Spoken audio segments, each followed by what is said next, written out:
أشهد أن لا إله إلا الله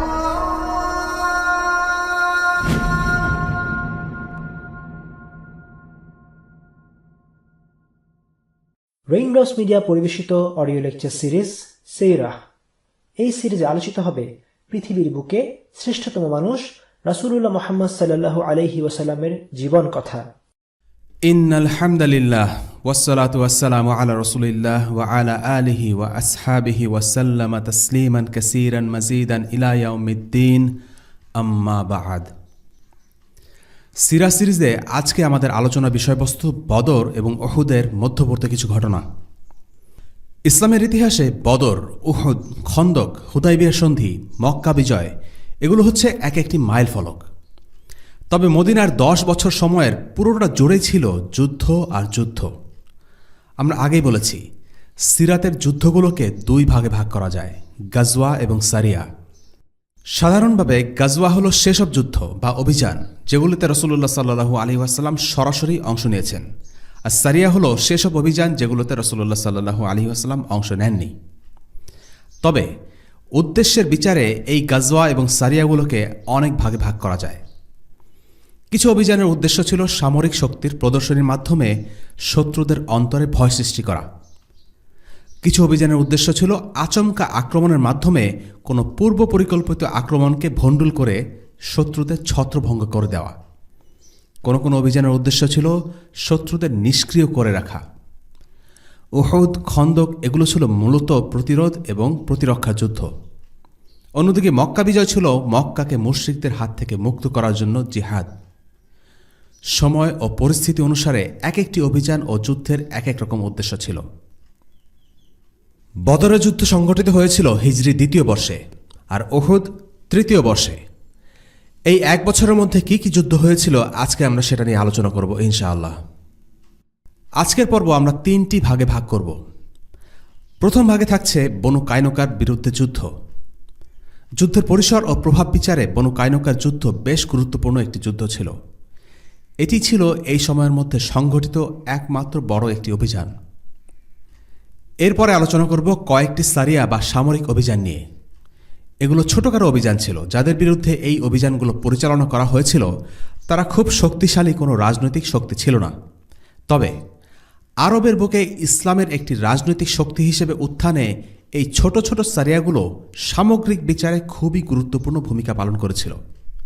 একটা সভ্যতা কখনো কয়েকটি যুদ্ধে জয়ী হবার মাধ্যমে গড়ে ওঠে না, বরং এখানে রাজনৈতিক পরিকল্পনা, অন্য দেশ বা শক্তির সাথে কূটনৈতিক সম্পর্ক, সামরিক আধিপত্য, অভ্যন্তরীণ স্থিতিশীলতা ও নিরাপত্তা অনেকগুলো বিষয় এখানে জড়িত। এই সারিয়াগুলো ছিল তেমনই একটি বড় পরিকল্পনার অংশ। সিরাত পর্যালোচনায় আমরা দেখব রাসূলুল্লাহ সাল্লাল্লাহু আলাইহি ওয়াসাল্লাম তার সমস্ত শত্রুদের সাথে একই রকম কৌশল প্রয়োগ করেননি। কোনো কোনো শত্রুকে তিনি কঠোর হস্তে জিহাদের মাধ্যমে দমন করেছেন। কোনো কোনো শত্রুকে তিনি সামান্য সামরিক শক্তি প্রয়োগ করে রাজনৈতিকভাবে নিষ্ক্রিয় করেছেন। সারিয়াগুলো এই কৌশল বাস্তবায়নে ভূমিকা রেখেছিল। তৃতীয় ভাগে আমরা আলোচনা করব কাব ইবনে আশরাফের হত্যাকাণ্ড নিয়ে। এই ধরনের হত্যাকাণ্ডকে বলা হয় আল ইখতিয়াল বা গুপ্ত হত্যা। এই অপারেশনটি অন্যান্য গাজওয়া বা সারিয়ার মতো ছিল না, কারণ এখানে খুব প্রভাবশালী একজনকে গোপনে হত্যা করা হয়েছিল, যে কিনা একাধারে একজন মিডিয়া ব্যক্তিত্ব, রাজনীতির মাঠে প্রভাবশালী এবং যুদ্ধের উস্কানিদাতা। এবং সবশেষে আমরা আলোচনা করব এই 2 বছরের কিছু গুরুত্বপূর্ণ সামাজিক ঘটনা নিয়ে। শুরু করা যাক বনু কায়নুকার বিরুদ্ধে অভিযান নিয়ে। আমাদের প্রথম আলোচনা হচ্ছে বনু কায়নুকার অভিযান, যেটি ঘটেছিল হিজরি 2য় বর্ষের শাওয়াল মাসে। আমরা গত পর্বে বিস্তারিত আলোচনা করেছি ইহুদিরা কিভাবে ধীরে ধীরে মুসলিমদের শত্রু হয়ে ওঠে। শুরু থেকেই তারা মদিনা সনদের প্রতি শ্রদ্ধাশীল ছিল না। পরবর্তীতে তাদের হুমকি ধামকি, প্রকাশ্য শত্রুতা আর ষড়যন্ত্রের মাত্রা কেবল বাড়তেই থাকে। একটা পর্যায়ে মুসলিমদের সাথে তাদের বিরোধ অবশ্যম্ভাবী হয়ে পড়ে। আর তেমনই একটি উত্তেজনাকর পরিস্থিতিতে একটি ঘটনা ঘটে যা বনু কায়নুকাকে সরাসরি মুসলিমদের বিরুদ্ধে ঠেলে দেয়। ইতিহাসে আমরা দেখি হয়তো একটি ছোটখাটো ঘটনা ইতিহাসের মোড় ঘুরিয়ে দিয়েছে বা ব্যাপক পরিবর্তনের পথ খুলে দিয়েছে। তবে এটা ভুলে গেলে চলবে না, প্রায় দেখা যায় এই ছোট ঘটনাগুলো আসলে বড় পরিবর্তনের মূল কারণ নয়, বরং প্রভাবক মাত্র। ইহুদিদের সাথে মুসলিমদের শত্রুতার আসল কারণগুলো আমরা আগে আলোচনা করেছি।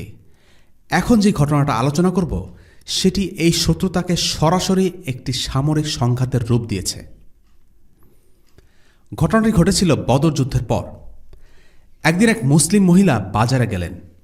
মদিনায় অলংকারের ব্যবসা ছিল ইহুদিদের হাতে। সেই মুসলিম মহিলা অলংকার কেনা বা বেচার জন্য বাজারে গেলেন। বাজারে গিয়ে এক দোকানের মেঝেতে বসলেন। দোকানের মালিক ছিল ইহুদি, তার হাতে অলংকার দিলেন। সেখানে আরও কিছু ইহুদি লোক ছিল। তারা তার মুখের পর্দা সরানোর জন্য পটাতে চাইল, চাপাচাপি করল, কিন্তু তিনি অস্বীকৃতি জানালেন। এর মধ্যে দোকানের মালিক চুপি চুপি তার পেছনে গিয়ে দাঁড়াল। মেঝেতে ছড়িয়ে থাকা কাপড়ের নিচ দিকটা পেরেক দিয়ে মাটির সাথে গেঁথে দিল। মহিলা এসব খেয়াল করেননি। যখন উঠে দাঁড়াতে গেলেন, পেরেকের টান খেয়ে তার শরীর থেকে কাপড় সরে গেল। তিনি চিৎকার দিয়ে উঠলেন। একজন মুসলিম নারীকে এভাবে অপদস্থ হতে দেখে বাজারেরই এক পুরুষ প্রচণ্ড রেগে গেলেন। তিনি ইহুদি দোকানদারকে আক্রমণ করে মেরে ফেললেন। আর তার পরপরই ইহুদি মাস্তানগুলো মুসলিম লোকটার উপর চড়াও হলো। তাকে মারতে মারতে তারা মেরেই ফেলল। এর জের ধরে নিহত মুসলিম ব্যক্তির গোত্রের সাথে বনু কায়নুকার মারামারি বেঁধে গেল। এই সংবাদ তাৎক্ষণিকভাবে রাসূলুল্লাহ সাল্লাল্লাহু আলাইহি সাল্লামের কাছে প্রেরণ করা হলে তিনি মুহাজির ও আনসারদের সমন্বয়ে সেনাদল প্রস্তুত করে অভিযানে নামলেন। মদিনার অস্থায়ী গভর্নর ছিলেন আবু লুবাবা ইবন আল মুনজির রাদিয়াল্লাহু আনহু। রাসূলুল্লাহ সাল্লাল্লাহু আলাইহি ওয়াসাল্লাম তাদের দুর্গ আক্রমণ করে অবরোধ করলেন।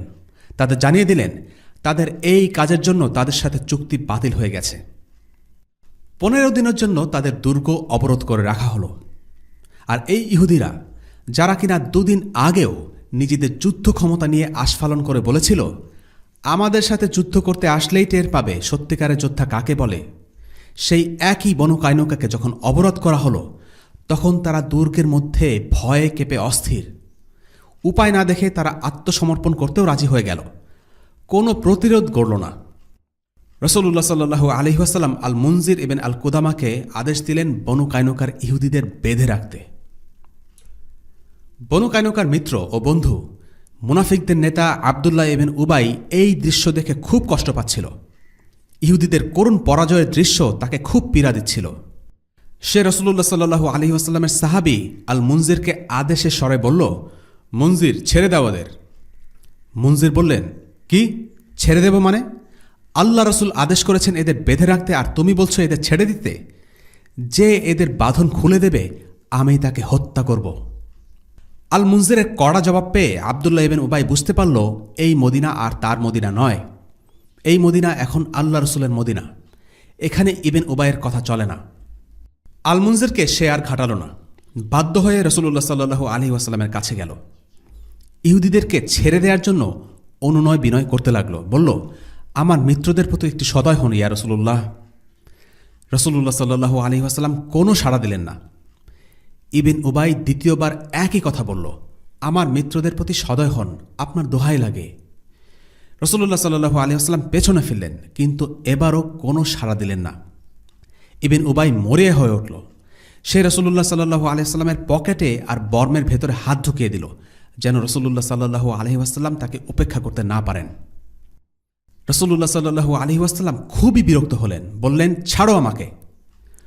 রাসূলুল্লাহকে দেখে বোঝা যাচ্ছিল তিনি প্রচণ্ড রেগে গেছেন। তিনি বললেন, তোমার উপর অভিশাপ পড়ুক, আমাকে যেতে দাও বলছি।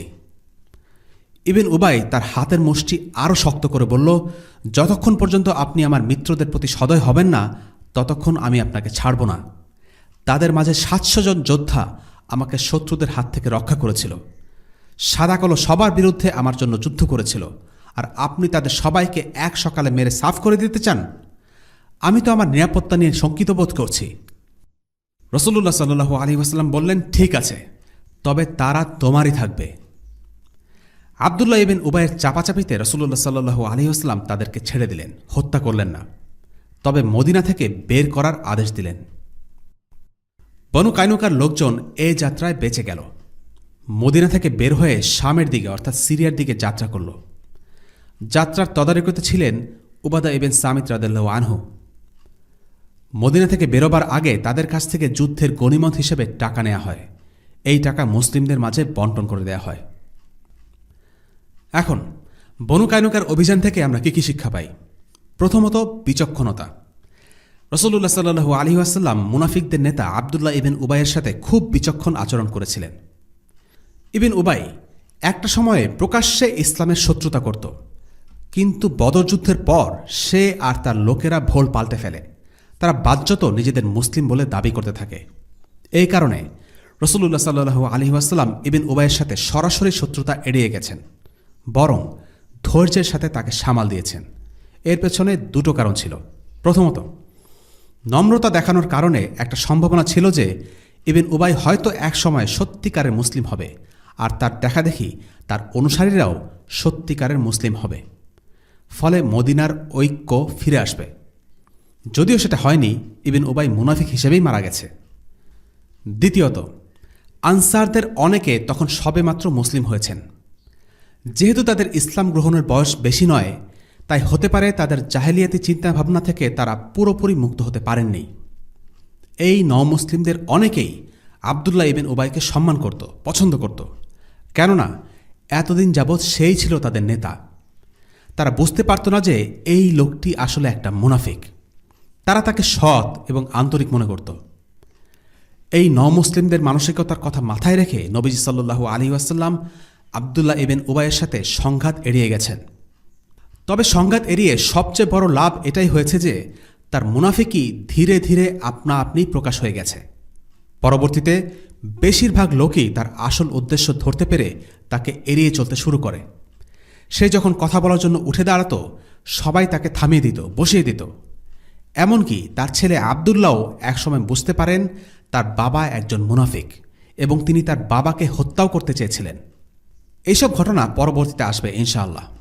তবে মূল কথা হল, ইবন উবাইয়ের সাথে সংঘাত এড়ানোর কারণে দীর্ঘমেয়াদী একটি লাভ হয়, আর তা হল তার আসল চেহারা মানুষের কাছে স্পষ্ট হয়ে ওঠে।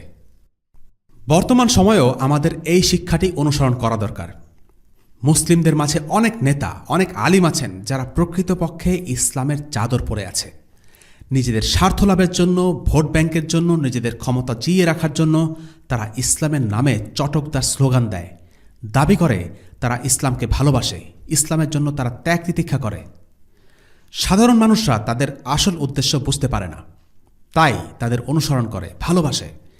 তাদের অনুসারীরা তাদের ব্যাপারে আবেগপ্রবণ হয়ে থাকে, সমালোচনাও সহ্য করতে পারে না। এদের ব্যাপারে মানুষদের সাবধান করতে হলে সতর্কতার সাথে করা প্রয়োজন, যেন হিতে বিপরীত না হয়। তৃতীয়ত, মুসলিম নারীর সম্মান। আল্লাহ রাসূল সাল্লাল্লাহু আলাইহি ওয়াসাল্লাম পুরো একটি গোত্রের বিরুদ্ধে যুদ্ধ ঘোষণা করেছেন শুধুমাত্র একজন মুসলিম নারীর সম্মান রক্ষার্থে। মুসলিম নারীর ইজ্জত ও অধিকার রক্ষা করা কতটা গুরুত্বপূর্ণ রাসূলুল্লাহ সাল্লাল্লাহু আলাইহি ওয়াসাল্লামের এই একটা সিদ্ধান্ত থেকেই বোঝা যায়। আজকে মুসলিম বিশ্বে কত বোন কেঁদে চলেছেন, অথচ সাড়া দেওয়ার কেউ নেই, যেন দুনিয়া থেকে পুরুষ মানুষ উঠে গেছে। অথচ কথা ছিল মুসলিম পুরুষ মাত্রই তার বোনের ইজ্জত রক্ষা করতে ঝাঁপিয়ে পড়বে। রাসূলুল্লাহ সাল্লাল্লাহু আলাইহি ওয়াসাল্লামও আমাদের সেই শিক্ষাই দিয়েছেন এবং পরবর্তী জামানার খলিফারাও সেই সুন্নতেরই অনুসরণ করেছেন। আব্বাসীয় খলিফা আল মুতাসিমের সময় এক মহিলাকে এক রোমান সৈনিক লাঞ্ছিত করেছিল। আল মুতাসিম সেই বোনের আরতিতে সাড়া দিয়ে তৎকালীন সুপার পাওয়ার রোমানদের বিরুদ্ধে পুরো একদল সৈন্য পাঠিয়ে দেন। এই আল মুতাসিম শাসক হিসেবে ন্যায়পরায়ণ শাসক ছিলেন না, তার অনেক ত্রুটি ছিল, কিন্তু মুসলিম নারীর সম্ভ্রমের ব্যাপারে তিনিও কোনো ছাড় দেননি। কিন্তু বর্তমানে আমরা পুরো উল্টো একটি দৃশ্য দেখছি। নিজেদের গদি রক্ষা করার জন্য, পশ্চিমা প্রভুদের সন্তুষ্ট করার জন্য এখনকার শাসকেরা দেশের সম্পদ থেকে শুরু করে মুসলিম নারী পুরুষ সব কিছুকে সাম্রাজ্যবাদীদের হাতে তুলে দিতে রাজি থাকে। চতুর্থত, আল ওয়ালা ওয়াল বারা। এই প্রসঙ্গে উবাদা ইবনে সামিত রাদিয়াল্লাহু আনহুর ঘটনা উল্লেখযোগ্য। রাসূলুল্লাহ সাহাবী উবাদা ইবনে সামিত জাহেলিয়াতের সময় ইহুদিদের বন্ধু ছিলেন। এই ঘটনার পর তিনি নিজ থেকে গিয়ে রাসূলুল্লাহ সাল্লাল্লাহু আলাইহি ওয়াসাল্লামকে বললেন, হে আল্লাহর রাসূল, আমার আনুগত্য তো আল্লাহ তার রাসূলের প্রতি আর মুমিনদের প্রতি। আমি ওই সব কাফিরদের সাথে সম্পর্ক ছেদ করলাম, যত যাই হোক তাদেরকে আমি সমর্থন করব না। মুনাফিক আব্দুল্লাহ ইবন উবাই তখন উবাদাকে বলল, তুমি কি করে পারলে এই লোকগুলোকে ভুলে যেতে? এরা কি তোমাকে অমুক অমুক সময় সাহায্য করেনি? উবাদা দৃপ্ত কণ্ঠে বলেছিলেন, সেই দিন আর নেই আব্দুল্লাহ, আমার অন্তর বদলে গেছে। ইসলাম আগের সকল বন্ধুত্বকে মুছে দিয়েছে। তুমি আজকে এমন কিছুকে আঁকড়ে ধরে আছো যা আগামীকাল ভুল হিসেবে জানবে। বনু কায়নুকাকে মদিনা ছেড়ে দেওয়ার জন্য 3 দিনের সময় দেয়া হয়েছিল। তারা উবাদাকে তাদের অতীত জীবনের বন্ধুত্বের দোহাই দিয়ে অনুরোধ করতে থাকে যেন তাদের সময় বাড়িয়ে দেওয়া হয়, কিন্তু তিনি তাদের বললেন, না, 1 ঘন্টাও বাড়ানো হবে না। যেদিন থেকে তোমরা আল্লাহ রসুলের বিরুদ্ধে যুদ্ধ করেছ সেদিন থেকে তোমরা আর আমার বন্ধু নও। ইবন উবাই আর উবাদা 2টি মানুষ, দুজনেই জাহেলিয়াতে ইহুদিদের বন্ধু ছিলেন। দুজনেই ইসলাম গ্রহণ করেছিলেন, কিন্তু ইসলাম পেয়ে উবাদা বদলে যান, আর ইবন উবাই যা ছিল তাই রয়ে যায়। ইসলাম কিছু মানুষকে আপন করে, কিছু মানুষকে করে পর। জাহেলিয়াতে ইহুদিরা উবাদার বন্ধু হলেও ইসলাম গ্রহণের পর তারা উবাদার শত্রুতে পরিণত হয়। ইসলাম বন্ধুত্ব, আনুগত্য এবং মিত্রতার নতুন সংজ্ঞা শেখায়। এই ঘটনায় কোরআনের আয়াত নাজিল হয়। يا أيها الذين آمنوا لا تتخذوا اليهود والنصارى أولياء بعضهم أولياء بعض ومن يتولهم منكم فإنه منهم إن الله لا يهدي القوم الظالمين فترى الذين في قلوبهم مرض يسارعون فيهم يقولون نخشى أن تصيبنا دائرة فعسى الله أن يأتي بالفتح أو أمر من عنده فيصبحوا على ما أسروا في أنفسهم نادمين। হে ইমানদার লোকেরা, তোমরা কখনো ইহুদি খ্রিস্টানদের নিজেদের বন্ধু হিসেবে গ্রহণ করো না, কেননা এরা নিজেরা সবসময়ই একে অপরের বন্ধু। তোমাদের মধ্যে কেউ যদি কখনো এদের কাউকে বন্ধু বানিয়ে নেয় তাহলে সে তাদেরই দলভুক্ত হয়ে যাবে, আর আল্লাহ তাআলা কখনো জালিম সম্প্রদায়কে হিদায়াত করেন না। অতঃপর যাদের অন্তরে মুনাফিকির ব্যাধি রয়েছে তাদের তুমি দেখবে তারা দৌড়ে গিয়ে তাদের সাথে এই বলে মিলিত হচ্ছে যে, আমাদের আশঙ্কা হচ্ছে কোনো বিপর্যয় এসে আমাদের উপর আপতিত হবে, পরে হয়তো আল্লাহ তাআলা তোমাদের কাছে বিজয় নিয়ে আসবেন, কিংবা তার কাছ থেকে অন্য কিছু অনুগ্রহ তিনি দান করবেন। তখন লোকেরা নিজেদের মনের ভিতরে যে কপটতা লুকিয়ে রেখেছিল তার জন্য ভীষণ অনুতপ্ত হবে। সূরা আল মাইদা আয়াত 51 এবং 52। দ্বিতীয় আয়াতে ইবন উবাইয়ের কথা বলা হয়েছে। সে আশঙ্কা করছিল যদি তার মিত্র ইহুদিদের সাথে সম্পর্ক ছিন্ন করা হয় তাহলে সে বিপদে পড়বে। সে ধরে নিয়েছিল ইহুদিদের সাথে থাকলেই সে নিরাপদে থাকবে। মুনাফিকরা সাধারণত কাফিরদের কাছেই আশ্রয় ও নিরাপত্তা খোঁজে, এটাই তাদের স্বভাব। আয়াতের বাকি অংশে আল্লাহ বলেন, তিনি মুমিনদের বিজয় দেবেন। এর ফলে মুমিনরা মুনাফিকদের প্রভু আর রক্ষক কাফিরদের উপর বিজয় লাভ করবে। আল্লাহ তাআলা আরো বলেন, ويقول الذين آمنوا أهؤلاء الذين أقسموا بالله جهد أيمانهم إنهم لمعكم حبطت أعمالهم فأصبحوا خاسرين يا أيها الذين آمنوا من يرتد منكم عن دينه فسوف يأتي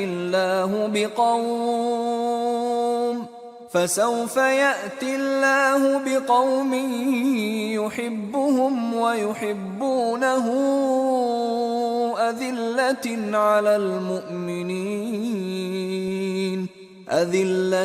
على المؤمنين أعزة على الكافرين يجاهدون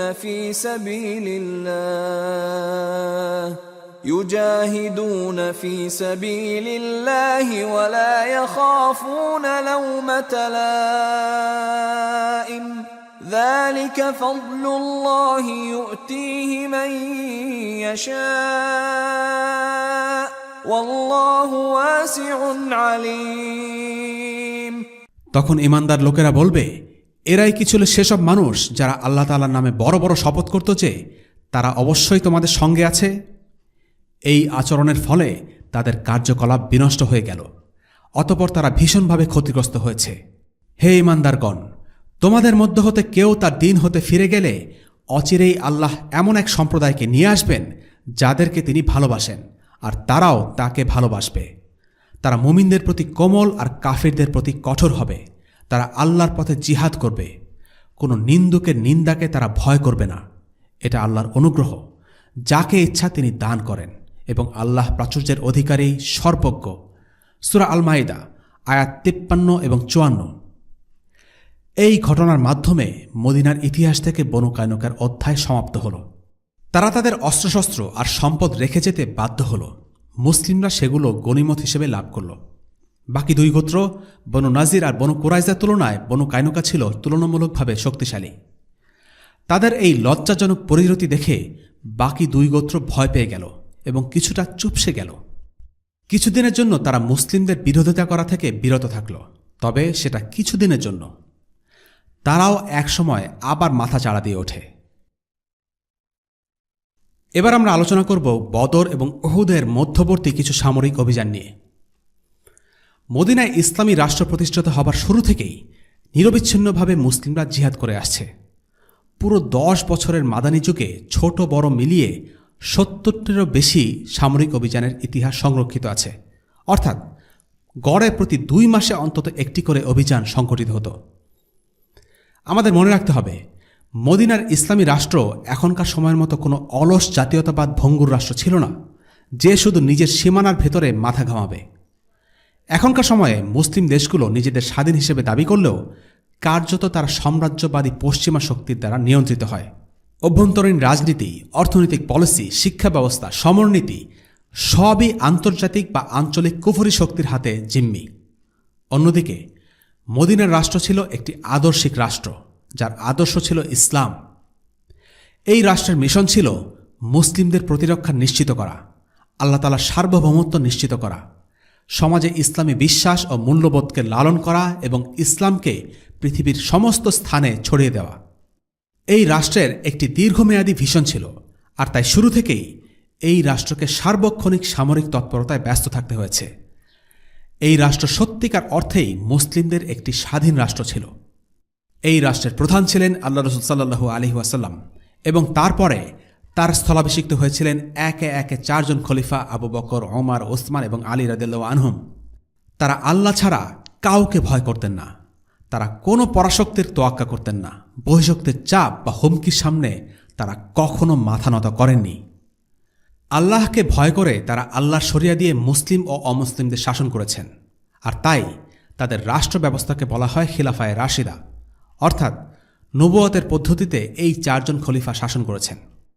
পরবর্তীতে যারা এসেছেন তারা প্রায় সবাই মুসলিমদের বৈধ খলিফা ছিলেন, তবে তাদের শাসন ব্যবস্থায় কম বেশি ত্রুটি বিচ্যুতি ছিল, এবং তাদের কেউ কেউ ছিলেন ন্যায়পরায়ণ, কেউ কেউ ছিলেন জালেম, যে কারণে তাদের খিলাফতকে খিলাফায়ে রাশিদা বলা হয় না।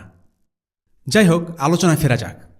বদর আর উহুদের মাঝে বেশ কিছু অভিযান সংঘটিত হয়েছিল। আমরা এই পর্বে খুব সংক্ষেপে 6টি অভিযান নিয়ে আলোচনা করব। আমরা আগেই বলেছি, সামরিক তাৎপর্যের বিচারে এক একটি অভিযান আলাদাভাবে বদর কিংবা উহুদের মতো গুরুত্বপূর্ণ নয়, কিন্তু সামগ্রিক বিচারে এগুলো ছিল খুবই গুরুত্বপূর্ণ।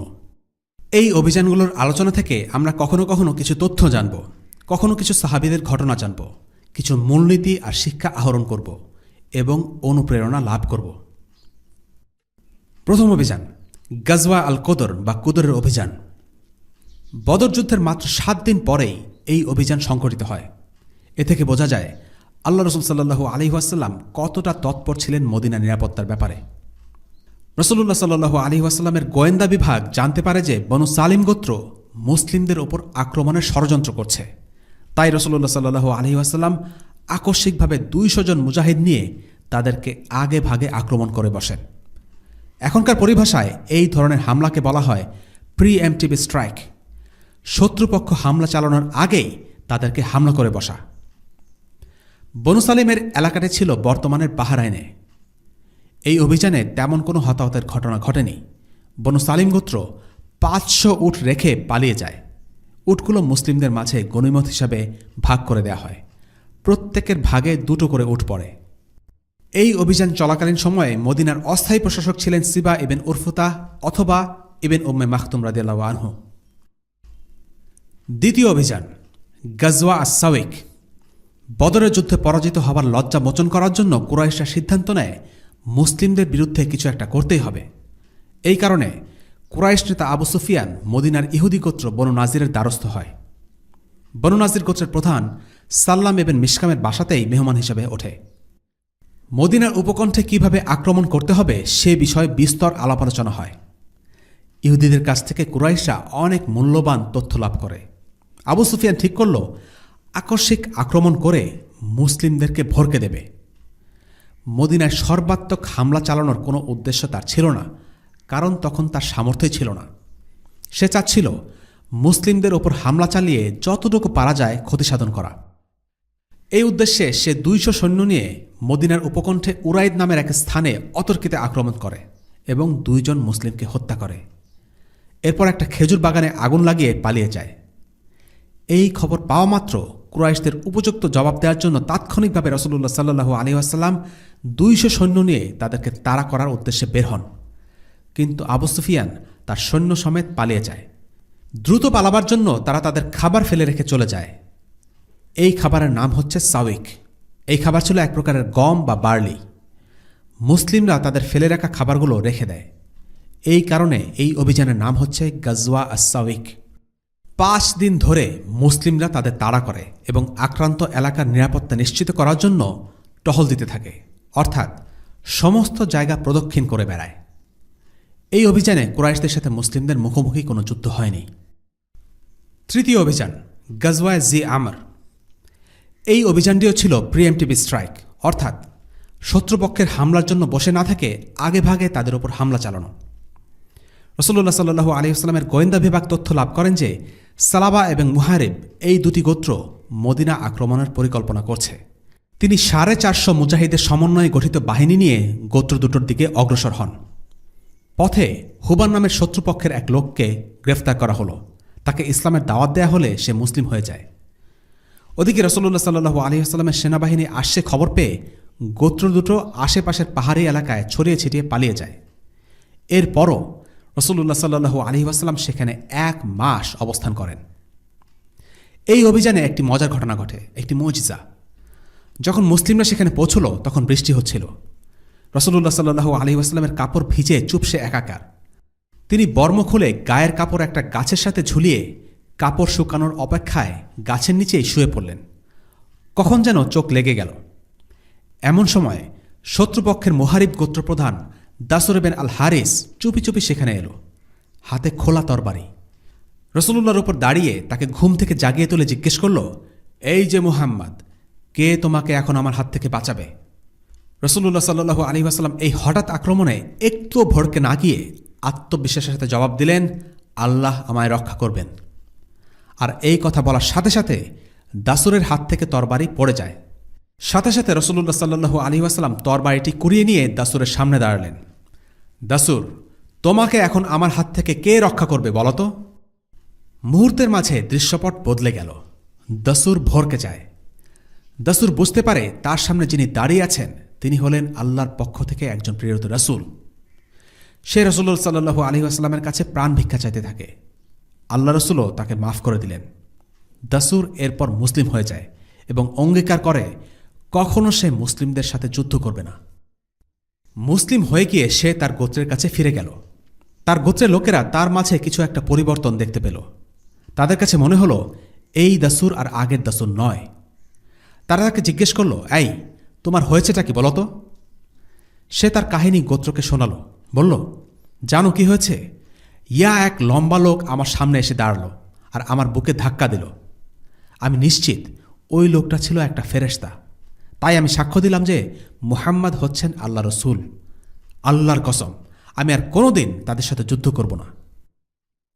এই লম্বা লোকটি ছিলেন আসলে জিবরিল আলাইহিসসালাম। ঘটনাটি ছিল আল্লাহর পক্ষ থেকে একটি মুজিজা। দাসুর তার গোত্রের লোকদের ইসলামের দাওয়াত দিলে অনেকেই মুসলিম হয়ে যায়। চতুর্থ অভিযান, সারিয়া আল কারদাহ। আমরা আগেই বলেছি কুরাইশদের দুটো বাণিজ্যিক রুট ছিল, একটি ছিল সিরিয়াগামী আর একটি ছিল ইয়েমেনগামী। মুসলিমদের সাথে সংঘাতে জড়িয়ে পড়বার পর মক্কা থেকে সিরিয়াগামী বাণিজ্য পথটি অনিরাপদ হয়ে পড়ে, কেননা তার কাছেই ছিল মদিনা। এই কারণে কুরাইশরা ভিন্ন একটি পথে তাদের ব্যবসায়িক পণ্য বহনের চিন্তা করে। তারা নজদ হয়ে এবার সিরিয়া প্রবেশের একটি পথ বের করে, যদিও সেটা ছিল বেশ খরচ সাপেক্ষ। তাদের এই নতুন পথে হানা দিতে রাসূলুল্লাহ সাল্লাল্লাহু আলাইহি ওয়াসাল্লাম যায়েদ ইবনে হারিসা রাদিয়াল্লাহু আনহুর নেতৃত্বে 100 মুসলিম বিশিষ্ট সারিয়া প্রেরণ করেন। তারা সফলভাবে কুরাইশ কাফেলা আক্রমণ করেন। কাফেলার প্রহরীরা পালিয়ে যায় আর মুসলিমরা কাফেলা দখল করে নেয়। অভিযানটি সংগঠিত হয় আরবের কেন্দ্র নজদ এলাকার আল কারদা নামক স্থানে। পঞ্চম অভিযান, গাজওয়াতুল বুহরান বা বাহরান। হিজরি 3য় বর্ষে পরিচালিত এই অভিযানটি সংঘটিত হয়েছিল সেই বনু সালিম গোত্রের বিরুদ্ধে, যাদের বিরুদ্ধে মুসলিমরা বদরের ইমিডিয়েটলি পরেই কুদরে হামলা করেছিল। কিন্তু এবারও তারা পালিয়ে যায় এবং মুসলিমরা সেখানে 10 দিন অবস্থান করেন। এই সামরিক অভিযানগুলোর উদ্দেশ্য কী ছিল? প্রথমত, এই অভিযানগুলো মুসলিমদের জন্য নিছক সামরিক প্রশিক্ষণ ছিল না, বরং অন্যান্য ইবাদতগুলোর মতোই জিহাদ করাও একটি ইবাদত। আবার যখন জিহাদ ফরজ করা হয় তখন এর প্রশিক্ষণ নেওয়াও ফরজ। এই অভিযানগুলোর মাধ্যমে তারা আল্লাহর ইবাদতও করেছিলেন। দ্বিতীয়ত, এই যুদ্ধগুলো চলাকালীন সময়ে সাহাবীরা রাসূলুল্লাহ সাল্লাল্লাহু আলাইহি ওয়াসাল্লামের সাথে ঘনিষ্ঠ সময় কাটাতে পারতেন। তার সাথে ভ্রমণ, খাওয়া দাওয়া, ঘোরাফেরা করতে করতে রাসূলুল্লাহ সাল্লাল্লাহু আলাইহি ওয়াসাল্লামের অসাধারণ ব্যক্তিত্বের কত রকম পরিচয় যে সাহাবীদের সামনে ফুটে উঠত তার কোনো ইয়ত্তা নেই। ফলে সাহাবীরা অনেক কিছু শিখতেও পারতেন। আর এভাবেই আমরা বহু সুন্নাহ সম্পর্কে জানতে পেরেছি। তৃতীয়ত, এই অভিযানগুলো মুসলিমদের জামাতবদ্ধ হয়ে থাকতে শেখায়। দলবদ্ধ হয়ে থাকতে হলে আনুগত্য, নিয়ম মেনে চলা, আত্মত্যাগের মতো গুণ থাকা চাই। রাসূলুল্লাহ সাল্লাল্লাহু আলাইহি ওয়াসাল্লামের সাথে দীর্ঘ সময় থাকতে থাকতে সাহাবীরা এই কঠিন গুণগুলো আত্মস্থ করতে শিখেছিলেন। উম্মার সক্রিয় অংশ হিসাবে কিভাবে বাস করা যায় তার জন্য এটি ছিল একটি শিক্ষা। এই শিক্ষা খুবই জরুরি, কারণ ইসলাম কোনো ব্যক্তিকেন্দ্রিক ধর্ম নয়, এটি একটি সামষ্টিক ধর্ম। ইসলামের অনেক গুরুত্বপূর্ণ ইবাদতই সমষ্টিগতভাবে পালন করা হয়, যেমন সালাত, হজ, উমরা, জিহাদ ইত্যাদি। এবং চতুর্থত, এই অভিযানগুলোর মধ্যে বেশ কয়েকটায় মুসলিমদের সাথে শত্রুদের কোনো সরাসরি যুদ্ধ হয়নি। তবে কোনো যুদ্ধ না হওয়া মানে এই নয় যে মুসলিমরা এসব অভিযান থেকে কিছুই অর্জন করেনি। সামরিক অভিযানের লক্ষ্য কেবল দখলদারিত্ব কিংবা শত্রুদের পরাজিত করা নয়। এই অভিযানগুলোর মাধ্যমে শত্রুদের সফলভাবে মদিনা আক্রমণ থেকে বিরত রাখা সম্ভব হয়েছে, এটা একটা অর্জন। এই অভিযানগুলোতে শত্রুরা পালিয়ে যাবার পরেও রাসূলুল্লাহ সাল্লাল্লাহু আলাইহি ওয়াসাল্লাম তার বাহিনী নিয়ে শত্রুর ঘাঁটিতে বেশ কিছুদিন অবস্থান করেছিলেন।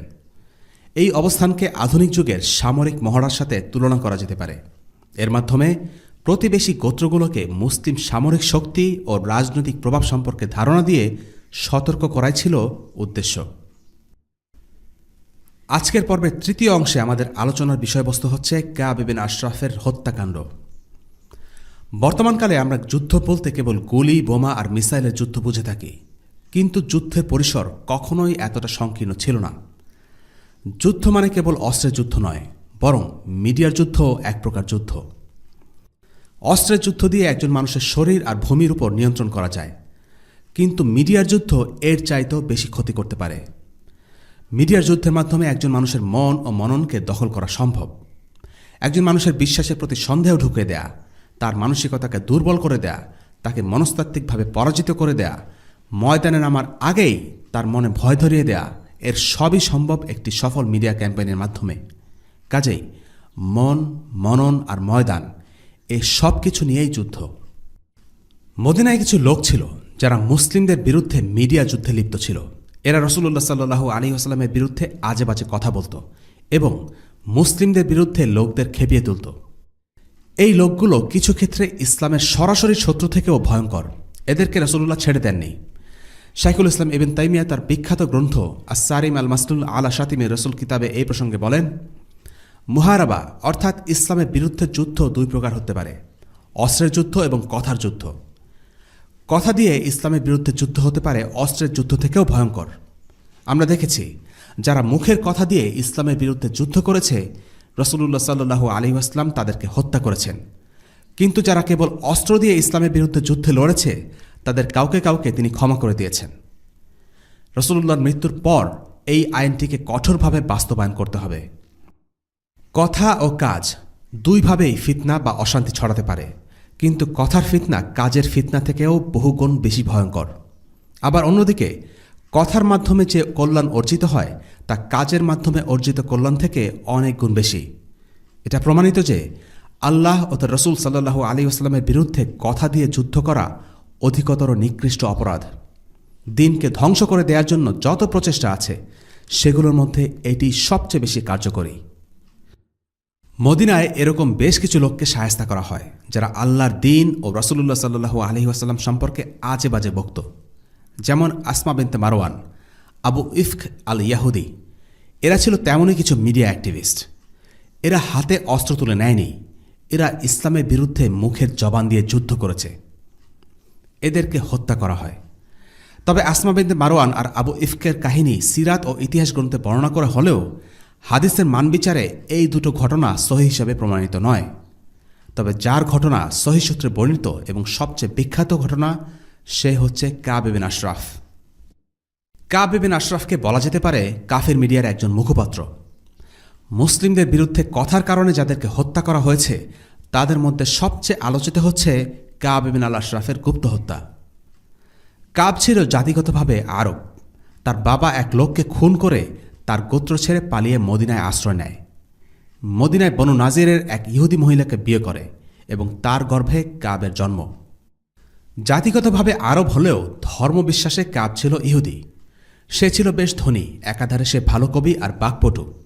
আরবদের মাঝে তার বেশ সম্মান ছিল। মুসলিমদের বিরুদ্ধে মিডিয়া ক্যাম্পেইনে সে ছিল সবচেয়ে সরব। ইসলামের প্রতি বিদ্বেষ তৈরিতে তার ছিল সক্রিয় ভূমিকা।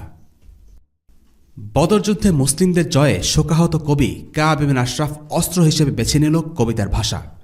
সে বলে বেড়াতে থাকে, মহান কুরাইশদের এভাবে পরাজিত হবার চাইতে মরে যাওয়াই ভালো ছিল। কবিতার মাধ্যমে সে রাসূলুল্লাহ সাল্লাল্লাহু আলাইহি ওয়াসাল্লাম ও মুসলিমদের বিরুদ্ধে যুদ্ধ করার জন্য সবাইকে খেপিয়ে তুলত। মক্কায় গিয়ে কুরাইশদের সাথে সময় কাটাত, তাদের দুঃখের সঙ্গী হতো, প্রতিশোধ নেবার জন্য উদ্বুদ্ধ করত। মক্কায় বসেই রাসূলুল্লাহ সাল্লাল্লাহু আলাইহি ওয়াসাল্লামকে ব্যঙ্গ বিদ্রূপ করে সে বহু কবিতা লেখে। তার কবিতায় আরও এমন শব্দ থাকত যা সহ্য করার মতো নয়। নাম উল্লেখ করে সে সাহাবীদের স্ত্রী ও সৌন্দর্য নিয়ে নোংরা কবিতা লেখা শুরু করে। একদিন আবু সুফিয়ান তাকে জিজ্ঞেস করে, আচ্ছা কাব, বলো তো আল্লাহর কাছে কোন ধর্ম বেশি প্রিয়, আমাদের ধর্ম না মুহাম্মাদের ধর্ম? কাব উত্তর দেয়, তোমরাই তাদের থেকে বেশি হিদায়াতপ্রাপ্ত। একজন ইহুদি হিসেবে কাব ভালো করে জানত যে মুশরিকদের পৌত্তলিক ধর্মের কোনোই ভিত্তি নেই, তবুও সে তাদেরকে খুশি করার জন্য তাদের ধর্মকে সঠিক বলে ফতোয়া দিল। কাব ইবনে আশরাফের মিডিয়া যুদ্ধের মোকাবেলায় রাসূলুল্লাহ সাল্লাল্লাহু আলাইহি ওয়াসাল্লাম প্রথমে বেছে নিলেন এই কাজের জন্য যোগ্য সাহাবী হাসসান ইবনে সাবিত রাদিয়াল্লাহু আনহুকে। তিনি ছিলেন মুসলিমদের মাঝে সেরা কবি। হাসসান ইবনে সাবিত এমন সব ব্যঙ্গাত্মক কবিতা লিখলেন যে মক্কার লোকেরা একে একে সবাই কাব ইবনে আশরাফকে তাদের ঘর থেকে বের করে দিল। যেমন কাব মক্কায় আল মুত্তালিব ইবনে আবি ওয়াদা এবং তার স্ত্রী আতিকা বিনতে উসাইদের বাসায় অতিথি হিসেবে ছিল। হাসসান ইবনে সাবিত রাদিয়াল্লাহু আনহু তখন আতিকা এবং তার স্বামীকে নিয়ে কঠিন ভাষায় নিন্দা করে এমন একটি কবিতা লিখলেন যে আতিকা ও তার স্বামী কাবকে ঘর থেকে বের করে দিতে বাধ্য হল। হাসসানের কবিতার একটি লাইন ছিল যার বাংলা করলে এমন দাঁড়ায়, তুমি তো ইতর গোলামদের কাঁদালে, এবার তুমি নিজেও কাঁদো, যেমন ছোট কুকুর ছোট কুকুরের জন্য চিৎকার করে কাঁদে। অর্থাৎ হাসসান ইবনে সাবিত খুবই তীক্ষ্ণ আর বিদ্রূপের ভাষায় কবিতা লিখে কাবকে আক্রমণ করেছিলেন। কাবের চরিত্র হনন করে সকলের সামনে খুব জঘন্য আর বাজে চরিত্র হিসেবে তুলে ধরছিলেন, যার ফলে সে মক্কার যে বাড়িতেই আশ্রয় নিত সে বাড়ি থেকেই তাকে বের করে দিচ্ছিল। এভাবে সে মক্কা থেকে চলে আসতে বাধ্য হয়। তৎকালীন আরবে কবিতায় ছিল মিডিয়া। একটি তীক্ষ্ণ সাহিত্য রসময় ঝাঁঝালো কবিতা মুহূর্তের মধ্যে পুরো আরবে ছড়িয়ে পড়ত, অনেকটা যেভাবে আজকাল কোনো একটি লেখা, ছবি বা ব্লগ পোস্ট ইন্টারনেটে ভাইরাল হয়। কবিতা যেমন কাউকে সম্মান এনে দিত, তেমনি এই কবিতাই ছিল কারো ইজ্জতহানি করার মোক্ষম অস্ত্র। আজকের দিনের মিডিয়াও সেরকম। মিডিয়া মানুষকে যা বলে মানুষ তাই বিশ্বাস করে। মিডিয়া চাইলে যে কাউকে হিরো বানাতে পারে, আবার যে কাউকে বানাতে পারে সন্ত্রাসী। আন্তর্জাতিক মিডিয়া গোটা পৃথিবীর মানুষের চিন্তা প্রভাবিত করতে পারে, জনমত নিয়ন্ত্রণ করতে পারে। কাব ইবনে আশরাফও ঠিক একই কাজ করছিল। সে রাসূলুল্লাহর বিরুদ্ধে একটি মিডিয়া যুদ্ধ চালিয়ে যাচ্ছিল এবং সামরিক যুদ্ধের প্রভাবক হিসেবে কাজ করছিল। মক্কা থেকে বিতাড়িত কাব মদিনায় ফিরে আসতে বাধ্য হল। হাসসান ইবনে সাবিত রাদিয়াল্লাহু আনহুকে দিয়ে আল্লাহ রাসূল সাল্লাল্লাহু আলাইহি ওয়াসাল্লাম যা করাতে চেয়েছিলেন তা সফল হল। কাব মুসলিমদের হাতের নাগালে ভেতরে চলে আসলো। মদিনার সনদকে লঙ্ঘন করার জন্য যা যা যথেষ্ট তার সবই কাব করেছে। সে আল্লাহ রাসূলের অবমাননা করেছে, মুসলিমদের ব্যঙ্গ করেছে, মুসলিম নারীদের নিয়ে আজে বাজে কবিতা লিখেছে। এর প্রত্যেকটি সনদ লঙ্ঘন করার জন্য যথেষ্ট ছিল। আর মুসলিমদের বিরুদ্ধে কুরাইশদের যুদ্ধ করতে উৎসাহ প্রদানের অপরাধ তো আছেই। এর ফলে সে একটি বৈধ সামরিক লক্ষ্যবস্তুতে পরিণত হল। তাকে হত্যা করার জন্য আর কোনো বাধা থাকল না। আর তাই রাসূলুল্লাহ সাল্লাল্লাহু আলাইহি ওয়াসাল্লাম তাকে পুরোপুরি দমন করার জন্য দ্বিতীয় কৌশল হাতে নিলেন। ঘটনাটা ইমাম বুখারী রাহিমাহুল্লাহ একাধিক সূত্রে বর্ণনা করেছেন। রাসূলুল্লাহ সাল্লাল্লাহু আলাইহি ওয়াসাল্লাম তার সাহাবীদের জিজ্ঞেস করলেন, আল্লাহ ও তার রাসূলের ক্ষতি করেছে যে পাপিষ্ঠ, সেই কাব ইবনে আশরাফের হাত থেকে আমাদের মুক্তি দিতে পারে এমন কে আছে? এগিয়ে এলেন আনসারী সাহাবী মুহাম্মদ বিন মাসলামা রাদিয়াল্লাহু আনহু। বললেন, আল্লাহ রাসূল, আপনি কি চান আমি তাকে হত্যা করি? হ্যাঁ, চাই। তাহলে আমাকে কিছু মিথ্যা কথা বলার অনুমতি দিন। রাসূলুল্লাহ সাল্লাল্লাহু আলাইহি ওয়াসাল্লাম বললেন, ঠিক আছে, যা তুমি ভালো মনে করো বলো। মুহাম্মদ ইবনে মাসলামা একা একাই কাবের কাছে গেলেন। বললেন, দেখো, কষ্টের কথা আর কি বলবো তোমাকে। এই মুহাম্মদ লোকটা আমাদের কাছে সাদাকা চায়, অথচ আমাদের নিজেদের পেটেই ঠিকমতো দানা পড়ে না। তোমার কাছে এসেছি কিছু ঋণের জন্য। মুহাম্মদ বিন মাসলামা এসব কথা বলে কাব ইবনে আশরাফের আস্থাভাজন হবার চেষ্টা করছিলেন। কাব বলল, সবে তো শুরু, আল্লাহর কসম করে বলছি ওই লোক তোমাদেরকে অতিষ্ঠ করে তুলবে। মুহাম্মদ বিন মাসলামা বললেন, তার শেষ আমি দেখেই ছাড়ব, কিন্তু যেহেতু এখন তাকে মেনে চলেছি, এখনই তার সঙ্গ ত্যাগ করা মনে হয় ঠিক হবে না। সে যাই হোক, আমি তোমার কাছে কিছু খাবার ধার চাই। এই ধরো 2-1 ওয়াসাক হলেই চলবে। কাব বলল, ঠিক আছে, কিছু একটা বন্ধক রাখো আমার কাছে। কি চাও তুমি? তোমাদের নারীদের বন্ধক রাখো, কাব প্রস্তাব করল। কি যে বলো তুমি, এটা কি হয়? তুমি হলে আরবের সবচেয়ে সুদর্শন পুরুষ। আচ্ছা ঠিক আছে, তাহলে তোমাদের ছেলেদের বন্ধক রাখো। না না না, সেটাই বা কিভাবে করি? এটা খুব লজ্জার ব্যাপার হয়ে যাবে। লোকে আমাদের ব্যাপারে আজে বাজে কথা বলাবলি করবে। সামান্য কিছু খাবারের জন্য আমরা আমাদের সন্তানদেরকে বন্ধক দিয়েছি। তার চেয়ে বরং ভালো তোমার কাছে কিছু অস্ত্র বন্ধক রাখি। কাব রাজি হলো, বলল, আচ্ছা ঠিক আছে, তাই করো। মুহাম্মদ ইবনে মাসলামা রাদিয়াল্লাহু আনহু অস্ত্র আনতে চলে গেলেন। ইবনে ইসহাকের বর্ণনায় আরেকজন সাহাবী কাবের দুধ ভাই আবু নাইলাও কাবের কাছে গিয়ে রাসূলুল্লাহ সাল্লাল্লাহু আলাইহি ওয়াসাল্লামের ব্যাপারে একইভাবে ক্ষোভ প্রকাশ করতে লাগলেন। এই যে এক লোক মুহাম্মদ, তার কারণে আজ আমাদের যত দুর্ভোগ। আরবরা আজ আমাদের বিরুদ্ধে এক হয়েছে, আমাদের সব পথ বন্ধ হয়ে গেছে, পরিবার পরিজন ধ্বংস হতে চলেছে, জীবন অতিষ্ঠ হয়ে গেছে, ছেলেমেয়েরা দুঃখ কষ্টের মধ্যে দিন কাটাচ্ছে। কাব বলল, আল আশরাফের ছেলে আমি, পরিস্থিতি যে এই পর্যায়ে গড়াবে তা কি আমি তোমাদের বলিনি? রাসূলুল্লাহ সাল্লাল্লাহু আলাইহি ওয়াসাল্লামের বিরুদ্ধে এসব কথাবার্তা বলে আবু নাইলাও কাবের কাছে বিশ্বস্ত হবার চেষ্টা করছিলেন। তিনিও কাবের কাছে কিছু অস্ত্রের বিনিময়ে খাবার কেনার চুক্তি করলেন। সেই সাথে আরও কিছু বন্ধুকে নিয়ে আসতে চাইলেন। বললেন যে তারাও অস্ত্র বন্ধক রেখে কিছু খাবার নিতে চায়। কাব রাজি হল। সেদিনের মতো তিনি চলে গেলেন। ফিরে এলেন 5 জনের একটি দল নিয়ে। দিনটি ছিল 3য় হিজরি, 14ই রবিউল আউয়াল। রাসূলুল্লাহ সাল্লাল্লাহু আলাইহি ওয়াসাল্লাম তাদেরকে বাকিয়াল গারকাত পর্যন্ত এগিয়ে দিলেন। তাদের মিশন সফল হবার জন্য আল্লাহর কাছে দোয়া করলেন। আবু নাইলা কাবের বাসায় এসে তাকে ডাক দিলেন। কাব তখন সবেমাত্র বিয়ে করেছে। তার সদ্য বিবাহিতা স্ত্রী রাতের অন্ধকারে আবু নাইলার ডাক শুনে ভয় পেয়ে গেল। স্বামীকে বলল, কোথায় যাচ্ছ তুমি? কাব বলল, আমার ভাই আবু নাইলা আমাকে ডাকছে। সে বলল, তুমি যেও না, মনে হলো এই কণ্ঠস্বর থেকে যেন রক্ত ঝরে পড়ছে। আরে না, তুমি কোনো চিন্তাই করো না, ও আমার ভাই আবু নাইলা। যার পৌরুষ আছে সে বর্ষার লড়াইয়ে সাড়া দিতেও ভয় করে না, বুঝলে? নতুন স্ত্রীর কাছে নিজেকে বিশেষ কিছু একটা প্রমাণ করতে গিয়ে কাব নিচে নেমে এলো। নিচে সাহাবীরা দাঁড়িয়েছিলেন। তাকে প্রস্তাব দিলেন, কাব, এক কাজ করে চলো, আজজ ঘাটির দিকে যাই। কাব রাজি হল। তারা তাকে দুর্গ থেকে সরিয়ে দূরে নিতে যাচ্ছিলেন। পূর্ব পরিকল্পনা অনুসারে আবু নাইলা অথবা মুহাম্মদ ইবনে মাসলামা দুজনের একজন কাবের চুলে হাত রেখে জিজ্ঞেস করলেন, বাহ, তোমার শরীর থেকে কি সুন্দর ঘ্রাণ আসছে। কাব বলল, এই সুন্দর ঘ্রাণ তার স্ত্রী থেকে এসেছে। মুহাম্মদ ইবনে মাসলামা জিজ্ঞেস করলেন, আচ্ছা, আমি কি তোমার এই সুঘ্রাণ নিতে পারি? অবশ্যই পারো, কাব বলল। মুহাম্মদ ইবনে মাসলামা কাবের চুল ধরে সুঘ্রাণ নিলেন। দলের অন্য সদস্যদের তিনি আগেই বলে রেখেছিলেন, তিনি সংকেত দেয়া মাত্র যেন তারা একযোগে কাবের উপর ঝাঁপিয়ে পড়েন। কিছুক্ষণ হাঁটার পর মুহাম্মদ ইবনে মাসলামা আবার গন্ধশকে দেখতে চাইলেন। কাব এবারও রাজি হল। এইবার তিনি সুযোগ মতো তার মাথা জাপটে ধরলেন, অন্যদেরকে ডেকে বললেন, আসো তোমরা। বাকিরাও এগিয়ে এলেন আর তরবারি দিয়ে কাবকে কোপাতে লাগলেন, কিন্তু শরীরে বর্ম থাকায় হত্যা করতে পারলেন না। কাব চিৎকার করে উঠল, সাথে সাথে দুর্গের আলো জ্বলে উঠল। মুহাম্মদ ইবনে মাসলামা রাদিয়াল্লাহু আনহু বুঝলেন সময় কম। একটা ছুরি বের করে কাবের তলপেটে সজোরে চালিয়ে দিলেন। কাব শেষ হয়ে গেল। সবাই চলে এলেন। ধস্তাধস্তির সময় এলোপাতারি তরবারি চালনার ফলে 5 জনের মধ্যে একজন আহত হয়েছিলেন। তার প্রচুর রক্তক্ষরণ হচ্ছিল। তাকে কোলে করে মদিনায় নিয়ে আসতে হয়। মদিনার উপকণ্ঠে পৌঁছেই তারা দেখা পেলেন রাসূলুল্লাহর। রাসূলুল্লাহ সাল্লাল্লাহু আলাইহি ওয়াসাল্লাম মিশনের সাফল্য দেখে খুশিতে বললেন, এই মুখগুলো উজ্জ্বল হোক। আর তারাও বললেন, আপনার চেহারাও উজ্জ্বল হোক ইয়া রাসূলুল্লাহ। রাসূলুল্লাহ সাল্লাল্লাহু আলাইহি ওয়াসাল্লাম এগিয়ে এসে আহত সাহাবীর ক্ষতস্থানে হাত রাখলেন। সঙ্গে সঙ্গে তিনি আগের মতো সুস্থ হয়ে গেলেন। এখন কাব ইবনে আশরাফের হত্যা থেকে আমরা কি কি শিক্ষা পাই? কয়েকটা পয়েন্টে আলোচনা করা যাক ইনশাআল্লাহ। 1 নম্বর পয়েন্ট, সাহাবীদের নিবেদিত আত্মা।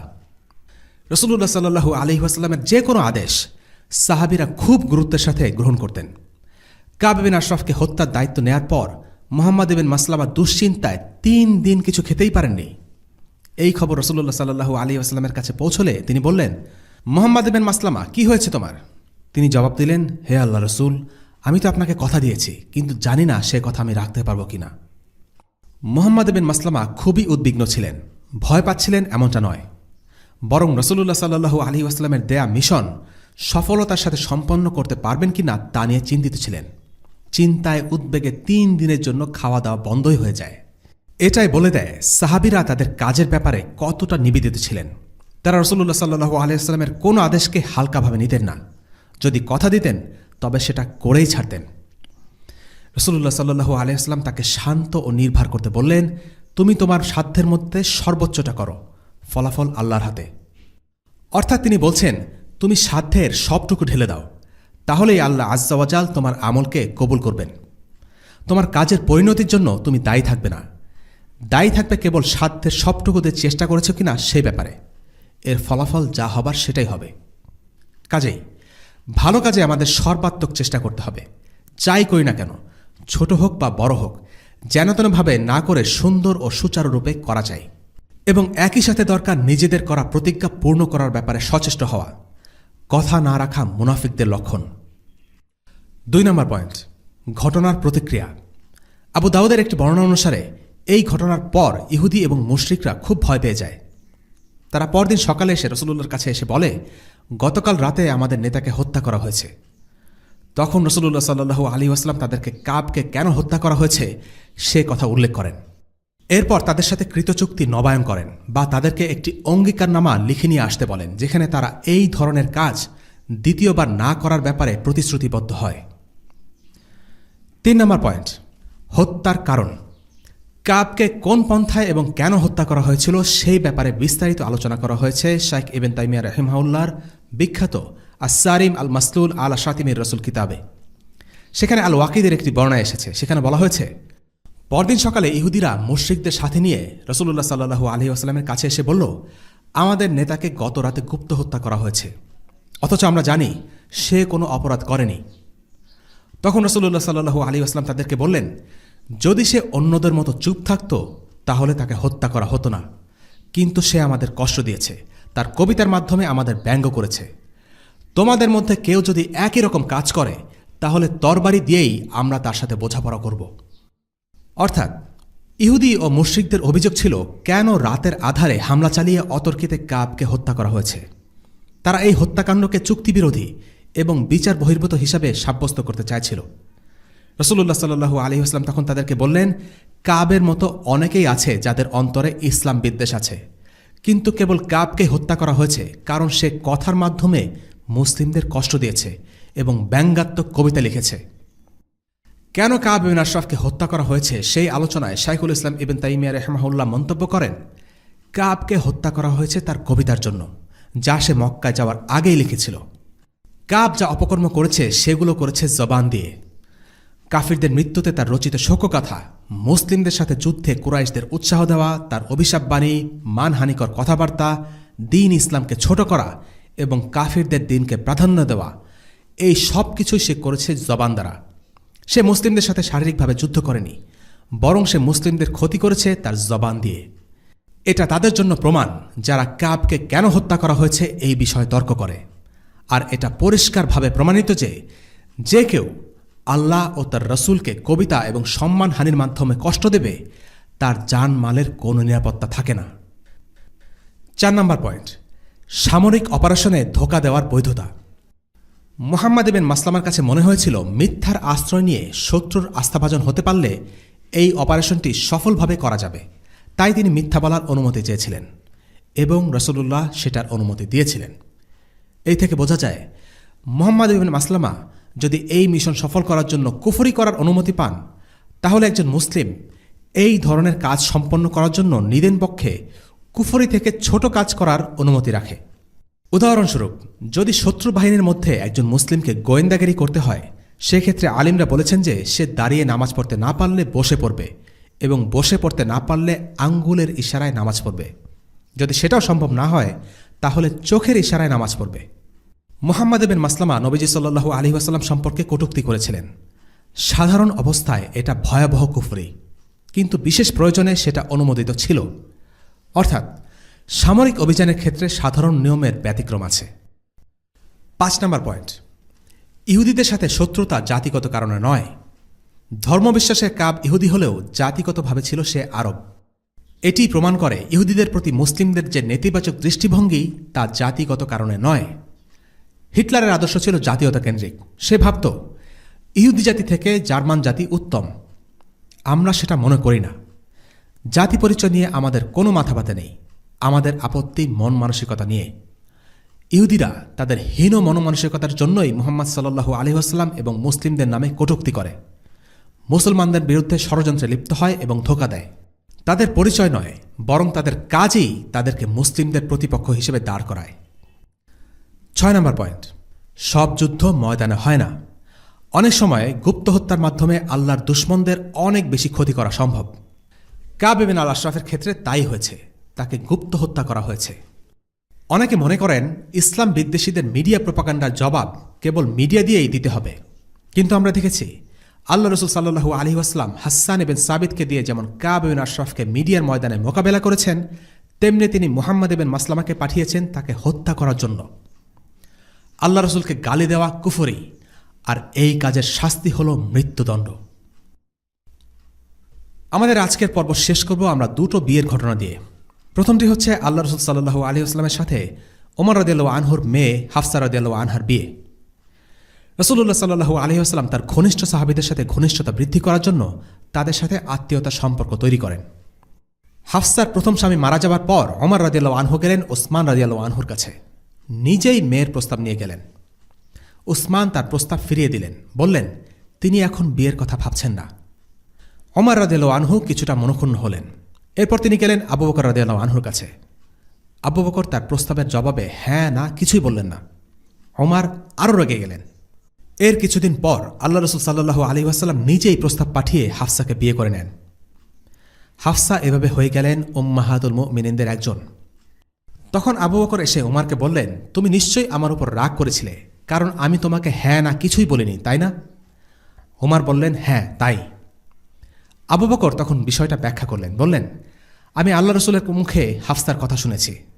আমি আল্লাহ রসুলের কোনো গোপন খবর প্রকাশ করতে পারি না, তাই চুপ ছিলাম। যদি আল্লাহ রসুল সাল্লাল্লাহু আলাইহি ওয়াসাল্লাম হাফসাকে বিয়ে না করতেন, তাহলে আমি তাকে বিয়ে করে নিতাম। অর্থাৎ আবু বকর জানতেন যে আল্লাহ রসুল সাল্লাল্লাহু আলাইহি ওয়াসাল্লাম হাফসাকে বিয়ে করার ব্যাপারে আগ্রহী ছিলেন, আর এই কারণে তিনি হ্যাঁ না কিছুই বলেননি। এখানে একটা বিষয় খেয়াল করার মতো, সাহাবীদের উদারচেতা আচরণ। যোগ্য পাত্র পেলে তারা নিজেরাই নিজেদের মেয়ের বিয়ের প্রস্তাব তুলতেন। এ নিয়ে তাদের মধ্যে কোনো রকম অহংবোধ বা অযথা সংকোচ কাজ করত না। দ্বিতীয় বিয়ের ঘটনাটি হচ্ছে রাসূলুল্লাহ সাল্লাল্লাহু আলাইহি ওয়াসাল্লামের নিজের মেয়ে ফাতিমা রাদিয়াল্লাহু আনহার সাথে আলী রাদিয়াল্লাহু আনহুর বিয়ে। ঘটনাটা বেশ মজার। আলী রাদিয়াল্লাহু আনহুর একটা দাসী ছিল। সে দাসী জানতে পারলেন ফাতিমা রাদিয়াল্লাহু আনহুর বিয়ের প্রস্তাব আসছে। সেই দাসী তখন আলীকে বললেন, আপনি কি জানেন ফাতিমার জন্য বিয়ের প্রস্তাব আসছে? আলী বললেন, না, জানি না তো। দাসী তখন বললেন, হ্যাঁ, ওনার জন্য বিয়ের প্রস্তাব এসেছে। আপনি কি নবীজির কাছে গিয়ে বিয়ের প্রস্তাব নিয়ে যাচ্ছেন না? আলী তখন যুবক, হাতে তার অর্থকড়ি নেই বললেই চলে। আলী রাদিয়াল্লাহু আনহু বললেন, আমি কিভাবে বিয়ে করব? আমার তো টাকা পয়সা কিছুই নেই। কিন্তু আলীর সেই দাসী আলীকে চাপাচাপি করলেন, বললেন, আপনি যদি নবীজির কাছে বিয়ের প্রস্তাব নিয়ে যান, দেখবেন উনি ঠিকই আপনার কাছে মেয়েকে বিয়ে দেবেন। শেষ পর্যন্ত আলী রাদিয়াল্লাহু আনহু বিয়ের প্রস্তাব নিয়ে নবীজির কাছে গেলেন, নবীজির পাশে গিয়ে বসলেন, কিন্তু লজ্জার কারণে মুখ ফুটে বিয়ের কথা তুলতেই পারছেন না।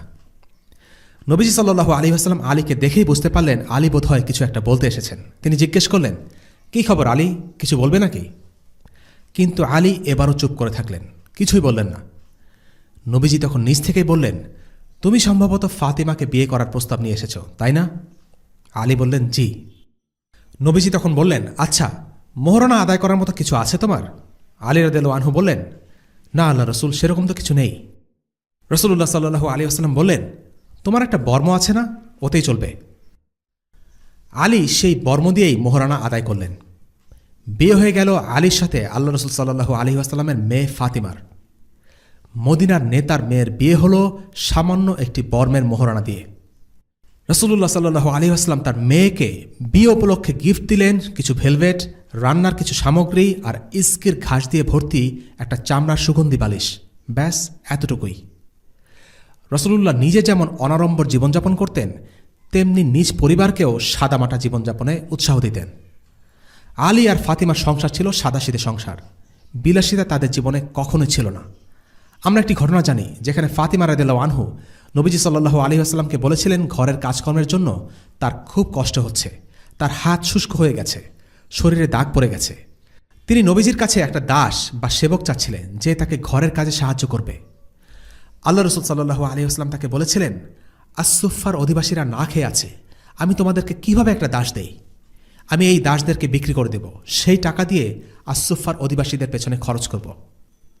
কিছুক্ষণ পর তিনি তাদের রুমে গেলেন, তাদেরকে বললেন, তোমরা আমার কাছে যা চেয়েছ তার থেকেও ভালো কিছু আমি তোমাদেরকে দেব। আমি তোমাদেরকে দিচ্ছি এমন কিছু যা জিবরিল আমাকে শিখিয়েছেন। প্রত্যেক সালাতের পর তোমরা 10 বার সুবহানাল্লাহ, 10 বার আলহামদুলিল্লাহ এবং 10 বার আল্লাহু আকবার পড়বে। আর যখন ঘুমাতে যাবে তখন 33 বার সুবহানাল্লাহ, 33 বার আলহামদুলিল্লাহ এবং 34 বার আল্লাহু আকবার পড়বে। আল্লাহ রসুল সাল্লাল্লাহু আলাইহি ওয়াসাল্লাম ছিলেন একজন রাষ্ট্রপ্রধান। তিনি চাইলেই একটা দাস তার মেয়ে আর তার মেয়ের স্বামীর কাজের সুবিধার জন্য দিতে পারতেন, কিন্তু তিনি সেটা করেননি। তিনি মসজিদের ক্ষুধার্ত মানুষগুলোর কষ্টের কথা আগে ভেবেছেন। আলী আর ফাতিমার কষ্ট হচ্ছিল সত্যি, কিন্তু অন্তত তারা না খেয়েছিলেন না। আল্লাহ রসুল সাল্লাল্লাহু আলাইহি ওয়াসাল্লাম এভাবেই ইনসাফ শিক্ষা দিয়েছেন। নিজে সাদাসিধে জীবনযাপন করেছেন, নিজের পরিবারের জন্য তাই চেয়েছেন। আল্লাহ রসুল সাল্লাল্লাহু আলাইহি ওয়াসাল্লামের এই শিক্ষার প্রতিফলন আমরা দেখি ইসলামের চতুর্থ খলিফা আলী রাদিয়াল্লাহু আনহুর জীবনে। যেই জিকিরগুলো আলীকে নবীজি শিখিয়ে গেছেন, আলী সব সময় সেই জিকিরগুলো করেছেন, কখনো এই ইবাদতটি ছেড়ে দেননি।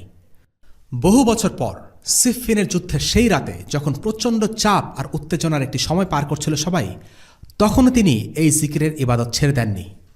তিনি যখন খলিফা হয়েছিলেন তখনও তিনি ছিলেন সেই যুবক বয়সের আলী, সাদাসিধে, অনাড়ম্বরহীন। তার ব্যাপারে দিরার ইবনে দামারা বলেছিলেন, তিনি এই দুনিয়ার আর দুনিয়ার প্রলোভনের প্রতি বিমুখ ছিলেন। রাত আর রাতের অন্ধকার তার ভালো লাগত, যখন তিনি আল্লাহর জিকির করতেন, সালাত আদায় করতেন এবং কোরআন পাঠ করতেন।